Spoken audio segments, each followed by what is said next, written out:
आज हम सॉल्व करने जा रहे हैं क्वेश्चन नंबर 8, जो कि प्रश्नावली 9.1 का क्वेश्चन 8 है। और बाकी हमने 1 से 7 तक सारे क्वेश्चन सॉल्व कर लिए हैं। तो इस वीडियो में हम सॉल्व करेंगे क्वेश्चन 8। तो क्वेश्चन है, देखिए यहाँ पे ये न्यू एनसीईआरटी है।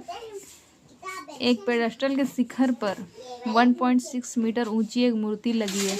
भूमि पर स्थित एक बिंदु से मूर्ति के शिखर का उन्नयन कोण 60 डिग्री है तथा उसी बिंदु से पेडेस्टल के शिखर का उन्नयन कोण 45 डिग्री है। पेडेस्टल की ऊंचाई ज्ञात करनी है। ठीक है, तो चलिए सॉल्व करते हैं। तो यहाँ पे हम सबसे पहले पेडेस्टल खींचेंगे।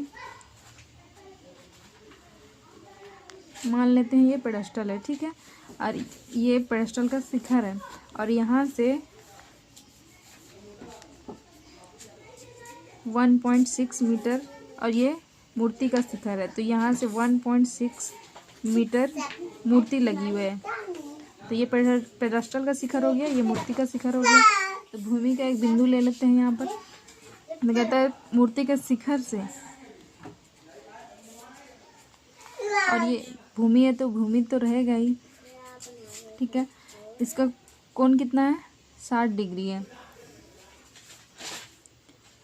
और ये जो पेडेस्टल का शिखर है, इससे 45 डिग्री का कोण बन रहा है ना।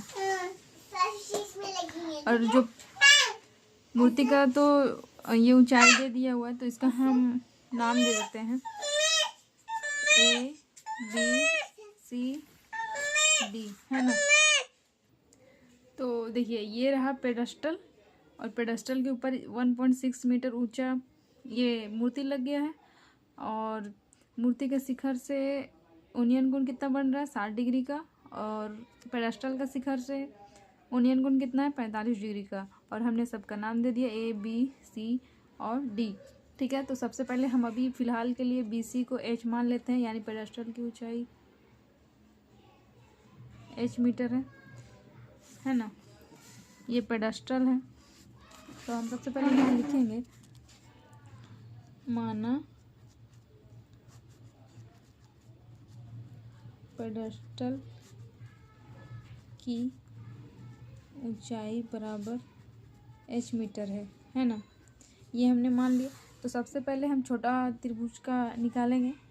तो चूंकि अभी इसका लंबाई हमने H माना है, तो यहाँ लिखेंगे त्रिभुज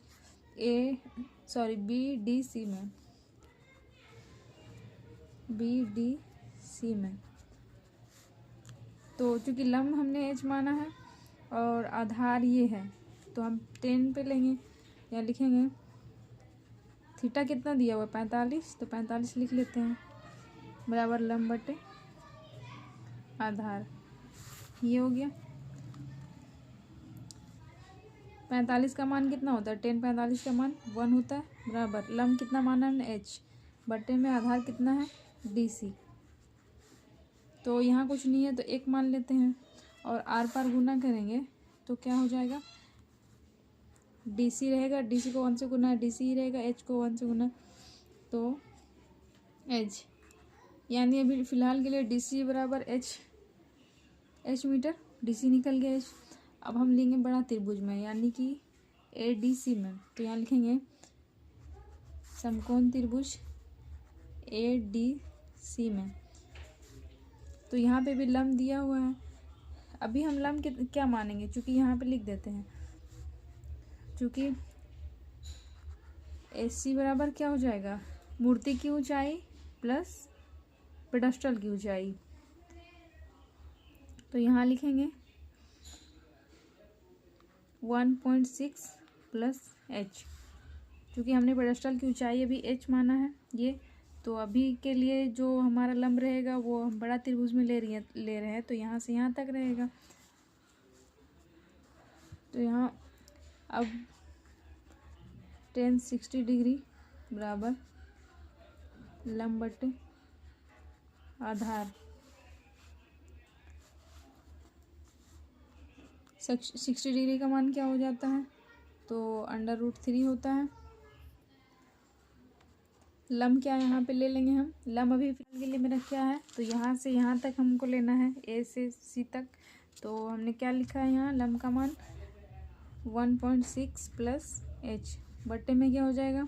तो बट्टे में हमने अभी डीसी, इसके लिए आधार डीसी ही है, चाहे छोटा त्रिभुज के लिए ले या बड़ा त्रिभुज के लिए। तो डीसी हमने क्या निकाला अभी, एच।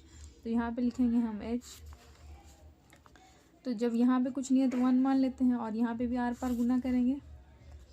तो एच को √3 से गुना करेंगे तो एच √3 बराबर 1.6 प्लस एच, ये हो गया। ये प्लस में है तो इसको इधर ले आते हैं, एच √3 माइनस एच, प्लस में है इधर आके माइनस में हो जाएगा, बराबर 1.6। तो जो कि दोनों में एच है तो एच कॉमा ले लेते हैं, तो बच क्या जाएगा, √3 माइनस का 1 बराबर इधर 1.6। तो ये इधर गुना में है तो इधर कर देंगे तो भागा में हो जाएगा। तो h बराबर 1.6 बटे में ये गुना में इधर आके भागा में हो जाएगा 1। यहाँ तक तो हो गया। तो चूँकि √3 नीचे में नहीं होना चाहिए तो इसका हम परमाकरण करेंगे।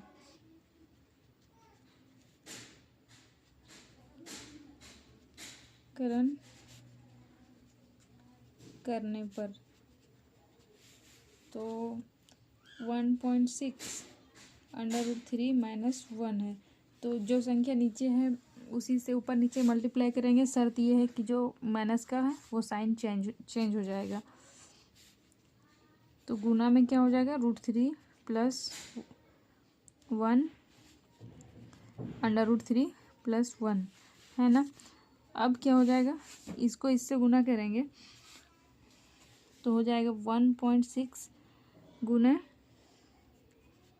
√3 प्लस का 1। नीचे क्या हो जाएगा, तो ये आप देख सकते हैं ये a minus B into A plus B के फॉर्मूला पे लग रहा है। तो जैसा कि हम यहाँ लिखेंगे, वी नो दैट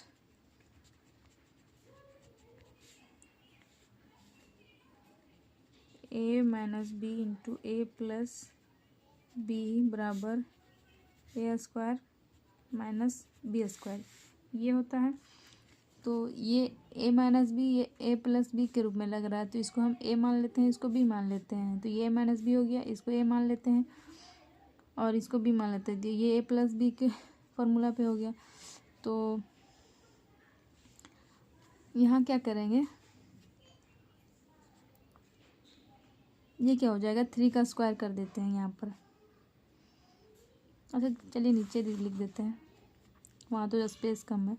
1.6 गुने √3 प्लस 1 और एक के जगह पे क्या हो जाएगा, √3 का स्क्वायर और माइनस बी के जगह पे क्या हो जाएगा, 1 का स्क्वायर बराबर 1.6 इंटू √3 प्लस 1। और नीचे में जब ये 3 का √3 का स्क्वायर करेंगे तो क्या हो जाएगा, जैसे कि आप देख सकते हैं √3 गुने √3 स्क्वायर का मतलब क्या होता है, 2 बार एक ही चीज़ जो लिखा हुआ है वो 2 बार। तो ये √9 हो जाएगा और 9 का वर्गमूल कितना होता है, 3 होता है। तो ये 3 हो जाएगा माइनस 1 का स्क्वायर तो 1 ही रहेगा, बराबर क्या हो जाएगा 1.6 √3 प्लस 1। और नीचे क्या हो गया, ये 3 में से 1 घट जाएगा तो 2 बचा। तो हम इसको 2 से काट सकते हैं, 2 8 16 है ना। तो ये क्या हो जाएगा 8 √3 प्लस का 1, ये बच गया मेरे पास। तो ये किसका मान निकला है, h का मान निकला है। हमने h तो यहाँ लिखा नहीं, लेकिन चूँकि ये h पे ही आके अटका हुआ था और यहीं से हमने परमाकरण करना शुरू किया, तो h बराबर